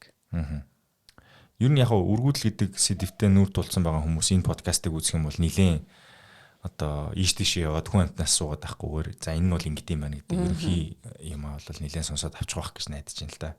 Тэгээд нөгөө өргүүдлийн имчилгээ гэж байгаа шүү дээ тий. Хоёлаа ярианыхаа туршид бол ярьсан зарим нэг.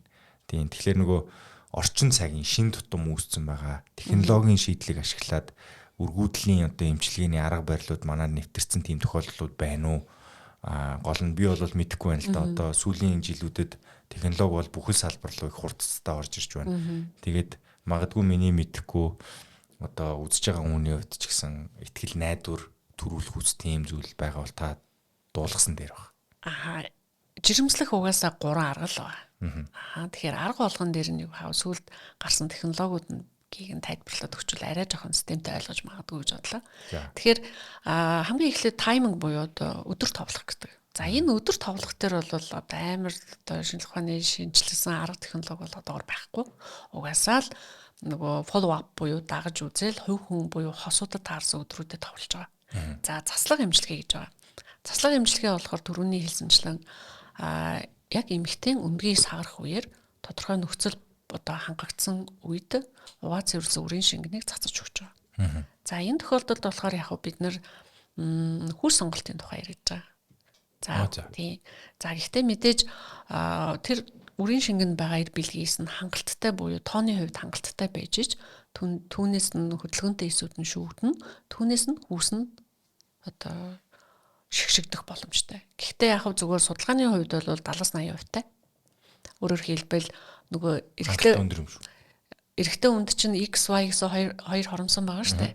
Тэгэхээр охинтой болъё гэсэн хүмүүс болохоор яг X хоромсомоор илүү агуулгдсан одоо эсүүдийг нь дийлэнх хэстэй үрийн шингэнийг цацж өгнө гэсэн. За заслаг эмчилгээний хувьд бол хүү сонголтын тухай яригдж байгаа. За хүү сонголтуудыг бол манай төв болон бусад төвүүд ер нь бол хэрэгжүүлээд үйл ажиллагаандаа хэрэглээд үр дүнгийн ч тооцоо явж байгаа.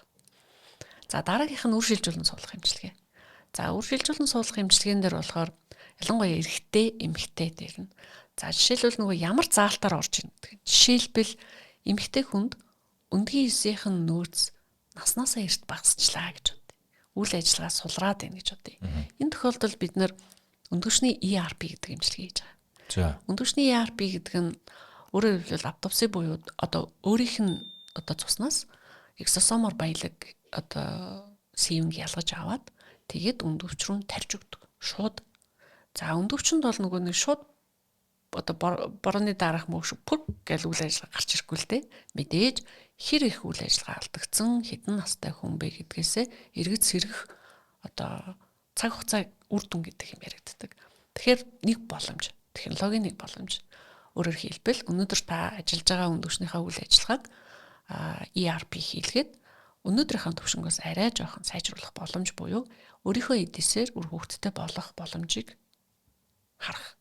За эрэгтэйчүүд дээр нь бас төмсгний ERP гэж байгаа. Төмсгний үйл ажиллагаа суларсан дээр дахиад нөгөө яг ижлэх юм. Механизм нь бол яг ижлэх. Дараагийнх нь болохоор нөгөө ERP ч угаасаа аваад буцаага хийх штэ тийм. Яг зөв тий. Тэгэхээр өөрийнх нь гаралтай учраас янз бүрийн харшил урвал үзүүлэхгүй гэж үздэг да. Дараагийнх нь болохоор нөгөө хүнд хэлбэрийн цөөн одоо өөрөөр хэлбэл хүнд хэлбэрийн эсийн тоо баг гэдэг маань одоо маш цөөхөн гэсэн үг. Ер нь бол норомдоо нэг жижигхэнд 16 саяас дээшээ байх ёстой байтал тэр нь бүр саяар биш мянгаар тоологдож байгаа тохиолдлууд байна. Энэ тохиолдол дээр бид нар болохоор одоо эмнэлзийн хувьд болохоор нөгөө северолиг ацетинотерапи гэдэг ийм заалтуудын бүгдийг нь оруулсан. Энэ заалтанд тархсан хүмүүстээр бид нар ДНК-гийн фрагменташн гэдэг юм хийж байгаа. Энэ нь болохоор өөрөөр хэлбэл алдаатай эрэгтэй эсмэн өөрөө цөөхөн байгаа юм шүү дээ. Цөөхөн ирнэ цаашаа алдаатай эсмэн дамжаад ДНК-гийн хувьд гэмтэлтэй эсмэн дамжаад цаашаа одоо амжилттай жирэмслэхгүй байхад нөлөөлөх хүчин зүйлийг зогсоож байгаа гэсэн. Зэрлэг юм аа. Эрэгтэй үргүүдэл дээр илүү жоохон одоо шинжлэх ухаан ашигласан юмнууд байна. Өөрөөр хэлбэл бас нөгөө яг үр тогтоохоос өмнө одоо макс гэдэг арга байдаг л да. Үр тогтоохоос өмнө түрүүн нөгөө нэг ДНК-гийн хувьд гэмтэлтийг нь бүр энгийн аргаар ялгадаг бас арга байна. Энгийн гэдэг нь зүгээр тодорхой юм найрлагатай уусамлаар дамжуулаад хөдөлгөөнтэй практик дээр ер нь бол хоёр хөдөлгөөнтэй эр бэлгийн эсийн нэг нь дотроо ДНК-гийн хувьд гэмтэлтэй байх боломжтой гэж үздэг. За. Тэрийг нөгөө гаднаас хараад 50% нь үү? Яг зүгээр одоо хоёр тутмын нэг биш юм байна те. Хоёр эсийнх нь нэг нь. Гэхдээ хоёулаа сайн хөдөлж байгаа хоёр эсийн хувьд. Тэгэхээр тэрийг гаднаас нь хараад ялах боломжгүй юм байна л да. Хүмүүдэрээ хараад зөв бүтэцтэй сайн хөдөлж байгаа. Урагшаад авчиж хөдөлж байгаа хэрнээ зөв ДНК-гийн хувьд гэмтэлтэй байж болзошгүй байдаг учраас энийг нь тусгай уусамлаар нэвтрүүлээд дахиад ялгаад тэр ДНК-гийн хувьд гэмтэл багтай хөдөлгөөнтэй сайн сэрн үр тогтолт хийгээд эрэгтэй талаас ашигласан үр дүнгийн одоо эрсдлийн 50%-ийг нь бууруулж чадчихна гэсэн үг бас.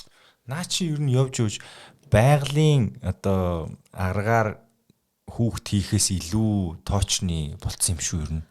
Гэхдээ яг одоо нөгөө хэрвээ яг нөгөө нэг шишин штэ тий. Хэрвээ бүх юм одоо окей байдаг бол одоо өргөдөл гэдэг асуудал 100% шийдэгдэх боломжтой байгаа байхгүй юу? Гэхдээ яг хоёр ямар ч асуудалгүй хоёр хүн бүр ингээд зориод хоёлаа зүгээр бүх эрсдлүүдийг үгүй хийгээд яг энэ аргаар жирэмслэе гэвэл бас бүрч одоо баг эрсдэлтэй болчих юм болов уу гэж бодлоо. Зүгээр саяных шиг фильтрүүдээр дамжаад тэр эсийг сонгож аваад хөвгттэй болно гэх юм бол би зүгээр тэгж таалаа зүг бүр байж болно. Байж болно тий. Тэ? Аха. Нөгөө жирэмслэл гэдэг нь өөрөө байгалийн үйл явц. Физиологийн процесс аахгүй. Тэгэхээр чин бүх юм нь окейх чин заавал яагаад тийм наривчилсан олон дамжлагтай тэгээд үр дүн 100% биш юмыг заавал сонгохыг санал болгох хэрэгтэй гэдэг асуудал байна. Таасаа үр дүн 100 биш гэдгээ сайн л хэллээ л д. Өмнө нь хэлээг өсөөлөхлөр би яг түрүү хэлэх гээдээс нөгөө 100% байсан бол үргэлж гэдэг юм аль үшээ байхгүй болоод хороо дэлхий дээр бүх хүн хүүхдтэй болох боломжтой болчиход байгаа. За бас нэг дам яриа байдаг. Хүүхдийнхаа нүдний өнгийг сонгож болдог гэдэг те. Одоо жишээлбэл би цэнхэр нүдтэй хүүхдтэй болёо гэх юм бол саяны энэ үйл явцын аль үед нь тэр хүүхдийн нүдний өнгийг шийдээд байгаа. Тийм юм гарцсан юм үнэхээр. За нүдний өнгийн хувьд бол яг одоогор бол зүгээр онлын үед бол боломжтой гэдэг асуудал байгаа. Гэхдээ одоо зүгээр яг өөрөө тэр хүн нүдний өнгөний гентэй байхгүй л бол тэрийг зохиомлоор авах хэрэг гарна үстэй. Ер нь бол за maybe ээжэд байвал бас болно. Одоо хоёр хосын хувьд хоёуланд нь байхгүй тохиолдолд одоо тэрийг шинээр хүснэ гэдэг маань бол тэр хоёрын одоо эсийн хувьд болохоор шинээр одоо нэг тэр яг нүдний пигментийг өгдөг тэр одоо нэмэлт ажил спрейг одоо эсийн түвшинд нь л хийх үйл явц явагдах байх. Тийм. Тэгэхээр чи өгдөл байж иж дамжуулна. Ер нь бол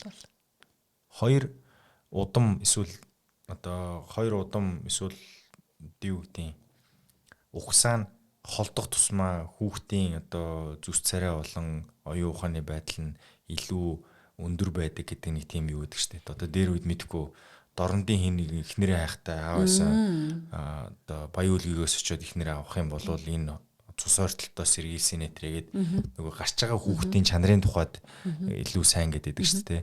Тэр энэ дээр одоо яг үнэхээр үний юм уу? За тайлбар хэлэхэд хэцүү юм байна. Газар нүсийн бүс нутаг холдох тусам одоо төрж байгаа хүүхдийн чанар буюу ой ухаан тий одоо бүтэц зэрэгт идэрхтний үед одоо сайжирна гэдгийг бол зөв бүс нутгийн онцлогоор нь тайлбарлахад хэцүү юм байна. Тэр нөгөө нэг эмэгтэй хүний өндгийн эс өөрөө ховордох тэр нэг үзэгдэл шүү дээ тий. Хэвийн хэмжээнээсээ огцон буурах гэдэг нь тэр юунаас шалтгаалсан зүйл байх вэ? За нийт шалтгааны ер нь бол 50-аас дээш хувийг нь бол удамшил эзэлдэг. Өөрөөр хэлбэл нөгөө хит эрт цэвэрших гэдэг тухай яригддаг л да. Яг нь цэвэрших гэдэг үгээр зүгээр одоо өөрөөр хэлбэл нөгөө өндөвчний наснаас эрт одоо үйл ажиллагаа цуцах гэдэг хэлбэрээр ч бас орчуулдаг. Ер нь бол яг нь биений имерхэ болоод нөөц нь багасангууд биений имерхэ болохоор цэвэршилт гэдэг зүйл одоо тодорхойлолт руу оруулж байгаа. Тэгэхээр хит эрт цэвэрших гэдэг маань ер нь бол дундаж нас нь Монгол эмэгтэйчүүдийн хувьд бол 45-48. 40-оос 45-ийн хооронд цэвэрших юм бол эрт цэвэрших. 40-оос өмнөх наснда буюу за maybe 25, 30, 35 яг зүгээр одоо тэгшгээд бодоход энэ наснда цэвэрших юм бол хит эрт цэвэрших гэж юм бэ нү? Байдаг цөөхөн. Тэгэхээр тэр имжлэх ёстой юу? Тэгэхээр нөгөө цэвэршихгүй одоо бохирт гэт. Өгөгдөл нь байхгүй учраас тэр нөгөө өндгийн эсийн нөөцийг нэмж өгөх боломжгүй. Одоо өндгийн эсийн нөөцийг нэмээд өгдөг гэсэн бол асуудал алга шүү дээ. Цэвэршилтийг бүр хойшлуулах боломжтой болж шүү дээ. Тэгэхээр нөгөө хит эрт цэвэршилтийн ихэнх нь болохоор удмын гаралтай байдаг. Их шалтгаан. Дараагийнх нь болохоор мис заслын үед өндөвч тайрагдсан. Хоёр өндөвч тайрагдчих юм бол өндөөс байхгүй болчих шүү дээ. За эсвэл нэг өндөвчийг аваад нэг нь бол маш бага гадаргуутай шулаад жоох хэсгийг үлдээчихсэн. Энэ тохиолдолд тэр жижигхэн гадаргуугаар өндгээс гарах боломж нь бага. Тэм учраас нөгөө хит эрт цэвэрших механик шалтгааныг нь үүсгэж байгаа. За гурав дахь нь болохоор өндөвчний хавдар болон эмэгтэйчүүдийн эрэгтнүүдийн хавдар, бусад эрэгтнүүдийн хавдрын үед хийм туяа эмчилгээнд ордог. Тэгэхээр өндөвч өөрөө ер нь бол дунджаар нэг 2.2 см-ийн урттай. Тэгэхээр нөгөө булчирхайлаг бүтэцтэй. Тэгэхээр хийм туяа эмчилгээнд орохоор ингээд жижигрээд хатангаршаад жижигэрчдэг. Талбай жижигхэн болчихж байгаа учраас тэндээс өндгөөс ялгарх үйл явц механикаар байхгүй болчихж байгаа. Тэгэхээр ер нь бол дийлэнх шалтгааны энэ 3% эзэлдэг. Энэ 3 шалтгаан ер нь бол. Тэгэхээр жишээлбэл зүгээр энгийнээр ойлгуулахад эмээ одоо эмээ, ээж, охин 3 байлаа гэж үү. Нөгөө удмын гаралтай гэдгийг ойлгох гэдэг нь эмээ за одоо амьдралынхаа туршид нэг л хүүхэд төрүүлсэн. Ерөөсөө жирэмслээс хамгаалж байгаагүй. Үр хөндөлт хийлгэж байгаагүй. Нэг охин төрүүлсэн. Охин нь бас амьдралынхаа явцад нэг охин төрүүлсэн. Энэ тохиолдолд нөгөө энэ одоо удмын эмэгтэйчүүдэд өндгийн эсийн нөөцийн өгөгдөл нь цаанаасаа бага байна гэж үздэг. Гэх мэтчлээ. За энэ бол таны одоо судлагдахуунаас жоохон ангид сэдврүү би орох гэж байна. За мэдээж та ангаах төгсцөн. Тэгээ дааврын эмчилгээ эдэр хийдэг учраас ерөнхий мэдлэг бол байгаа бах. Тэгээ мэдвэл хариулна, мэдэхгүй бол тэгэл.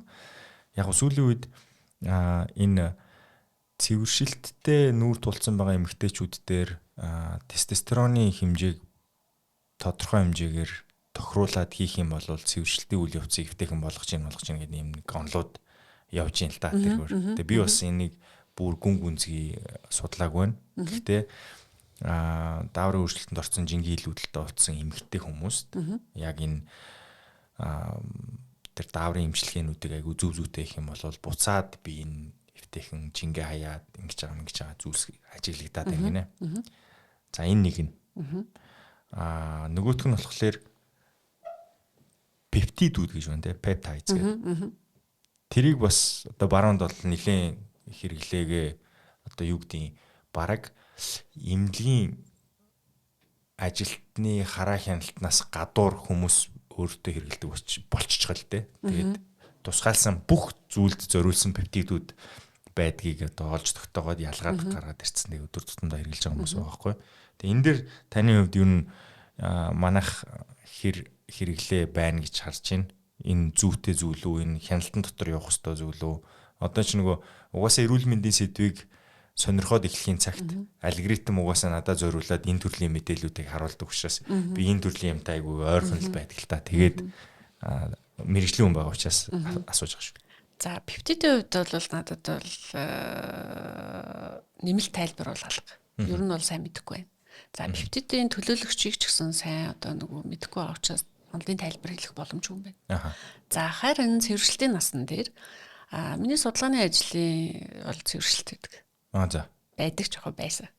За цэвэршилт дотроо бүр одоо миний докторийн ажил болохоор бүр ясны сэргэжилт, цэвэршилтийн насны эмэгтэйчүүд ясны сэргэжилт. Магистрийн ажил маань цэвэршилтийн хам шинж. Тэгэхээр яг цэвэршилтийн үед зүгээр яг миний хувьд арай жоохон судалсан байж магадгүй гэж одоо зүгээр онлын тайлбар хэлэхэд. За. Цэвэршилт гэдэг маань одоо яг хүмүүсийн нэгдүгээр харах өнцгөөдөг. Энэ одоо ингээл одоо бараг хүн тий одоо хүний тооноос хасагдж байгаа юм шиг. Тэтгэвртэй гарч байгаа юм шиг гэдэг. Гэхдээ эмэгтэй хүн амьдралынхаа 3/1-ийг 30 жилийг цэвэршилтийн цаг хугацаанд өнгөрөөдөг. Пүүх тийм үү? Жишээлбэл бодъё л доо. Зүгээр хоёлаа бодъё. 50-тай цэвэршлээ гэж бодъё. 50-тай цэвэршгэхэд Монгол эмэгтэйчүүдийн одоо дундаж наст бол 80-85. 30 жил байгаа зү энэ донд. Тэгэхээр энэ 30 жилийг даван туулахад одоо цэвэршсэн л бол тэр хүн биш байхгүй. Тэгэхээр тэр хүмүүс дээр яг мэдээж дааврын одоо үйл ажиллагаа суларсан байгаа. Өндгөвчний үйл ажиллагаа суларч байгаа. Үнтэй холбоотой бэлгийн дааврын үйл ажиллагаа сулрна. Үнтэй холбоотой хамтарч үйл ажиллагаа явуулдаг зүрх судас ясны сэргэжилтийн эрсдлүүд нэмэгддэг. Тэгэхээр зүгээр яг тестостероныг хэрэглээд одоо цэвэршилтийн үе шатыг одоо нөлөөлөх оролдлого, дам оролдлого ч юм уу. Тимийг бол би бол хараахан уншаагүй байна. За гэхдээ бол цэвэршилтийн насн дээр мэдээж ер нь бол happily хүлээж аваад даван туулах ёстой гэсэн том зарчим байдаг. Монгол эмэгтэйчүүд бол одоо өөрчлөгдөж байгаа. Анх бол айдаг байсан, цэвэршихээс айдаг байсан. Цэвэршилтийг уртсгаж болох уу гэсэн төгөөмөл асуултууд байдаг. Цэвэршилтээ уртсах юм бол эмэгтэй хүн гэдгийг мэдэрдэг гэж хүмүүст дийлэнх нь маасаараа тэгж ойлгодог. Тийм үү. Яг нийгэмд байна л да. Яг цэвэршилтийг одоо жишээлбэл удаашруулна гэдэг чинь таны хэрвээ нөөц барагдцсан, шахагдцсан бол тэрийг гаднаас нэмэх боломжгүй. Биений эмийг зүгээр ингээд ирүүлээд ээж болно. Гэхдээ энэ нь одоо таны дааврууд ингээд одоо нөгөө даавар эмчилгээний нэг эрсдэл байдаг. Даавруудыг хүлээж авдаг байр ихтнүүд гэж байдаг. Үйл ажиллагаагаа явуулдаг, хариу урвал үзүүлдэг байр ихтэн гэж яриад байдаг. Энэ дааврыг хяналтгүй одоо хараа хяналтгүй эрсдлийн тооцоогүйгээр тодорхой давтамжгүйгээр хэрэглэх юм бол байр ихтнүүдийн хавдрын эрсдэл нэмэгддэг. Тэгэхээр цэвэршилтийг уртсах гад зүгээр жишээ шүү. Цэвэршилтийг уртсах гад хүмүүс нөгөө жирэмснээс хамгаалдаг юм биений юм ингээд тогтмол ирүүлдэг юм уугаад идэг. Гэтэл энийг хүлээж авдаг эргэтэн нь биений юм ирүүлээд байгаа салстны хохроод биений юм ирээд байгаа умаа идэг. Умаа нь салстын хавдрын эрсдлүүд нэмэгддэг. Үүнийг хүлээж авдаг хөхний өмнө гэж хөхний бас эрсдлүүд нэмэгддэг. Тэгэхээр альва юм чинь өөрийнхөө зүй тогтлоор явах юм бол эрсдэл багтай үйл ажиллагаа хэвэн явагдах юм байна. Тодорхой яг заалтнуудаар жишээлбэл тэгтээ цэвэршлийн насныханд даавар эмчилгээ хийж болохгүй гэсэн үг биш. Цэвэршлийн хам шинж хурц илэрдэг хүмүүс байдаг. За одоо даралт ихсэл уртаа хуцаартай болол тий. Одоо нөгөө юм нийгмийн харилцаанд ороход хөв хүн талаас юм амар их одоо шинж тэмдгүүд хурц олон давтамжтайгаар илэрх тохиолдлуудад бид нэр заалтаар бүр даавар орлуулах эмчилгээ хийдэг. Цэвэрших үйл явцын үед бэлгийн харилцаанд орох нь багасчт юм уу? Ер нь болчдөг юм уу? Яг юу болд юм? Яг дур хүсэл багасна. Нөгөө бэлгийн даавар багаснтай холбоотой дур хүсэл багасна. Энэ нь эргээгээд нөгөө даавар багассан суурин дээр өтрөө хуурайшилт гэдэг юм явагддаг. Тэгэхээр нөгөө өтрөө хуурайшилтын үед бэлгийн харилцаанд орохоор өвдөх, таагүй байх мэдрэмжүүд авахаар улам одоо дуршилгүй болоод идэг. Тэгэхээр би энийг ингээд нөхцөлдүүлээд идэг гэсэн. Тэнгуут нөгөө талд нь эрэгтэй хүн бас болохгүй л гэдэг шүү. За энэ бол нэг тусдаа ситуац юм байна те. Юу нэг юм байглаасаа заяа. Байглаасаа бэлгийн дур хүсэл ихтэй эмэгтэй хүмүүс байдаг юм шиг байна. Тэр цэвэршилтийн үед яг ижлэгийн хിവэрэ байх юм уу? Дагаад багасчт юм уу? Ижлэхэн цэвэрших үү гэсэн үг. Цэвэршилтийн шинж тэмдэг. Тийм. Одоо яг уу сая ярьж штэ те бэлгийн үйл ажиллагаа болвол хуурайчдаг учраас мэдээж нөгөө өөрт нь байдаг дур хүсэл нь мэдгүй юм зарим ер нь бол ижлэхэн зөв тогтол механизм нь ижлэхэн явагдана. Яг хөө зүгээр нөхөр чухал насандаа бэлгийн дур хүсэл ихтэй өндөртэй байж болно. Тэгэхээр чин тэр хүний нөгөө нэг цэвэршилт явагдаж байгаа зарчим чинь ер нь бол нөгөө өндгийн эсүүд нь багасаад тэгэхээр өндөгчний үйл ажиллагаа сулраад үүнтэй холбоотой бэлгийн даавруудын ялгарх хэмжээнүүд нь багасаад тэгэд шинж тэмдэг илэрч байгаа. Тэгэхээр чи яг дур хүсэлтэй байлаа гэд өндгийн эсийнхэн нөөц яг тэр эмэгтэйтэй харьцуулахад их байж болно. Гэхдээ их байлаа гэд 10 жилээр одоо хоцорч цэвэршнэ гэсэн үг биш байхгүй. Окей. За би бол эрэгтэй хүнийхээ хувьд бол асууж чадах бүх зүйлсээ асуулаа. Хариулж чадсанд маш их баярлалаа. За баярлалаа. Тэгээд та бүхэн энэ мэдээллийг сонсоод хэрэг болох зүйлс байсан болов уу гэж найдаж байна. Тэгээд өнөөдрийн дугаар энэ хүрээд өндөрлөж байна. Тэгээд энэ мэдээллийг дангаас өөртөө битгий үлдээгээрэй. Бусдтайгаа хуваалцаарай.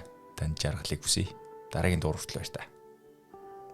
Танд баярлалаа, ажилд амжилт хүсье. Баярлалаа. Танд ч гэсэн ажлын амжилт хүсье. Та бүхэнд хүргэж байгаа подкаст таалагдсан гэдэгт итгэлтэй байна. Хэрвээ та манай баг хамт олныг дэмжиж энэхүү аяллыг улам илүү өргөжлүүлэхийг хүсэх юм бол доор дурдгдсан байгаа банкны дансаар хандив үйлгэх боломжтой шүү.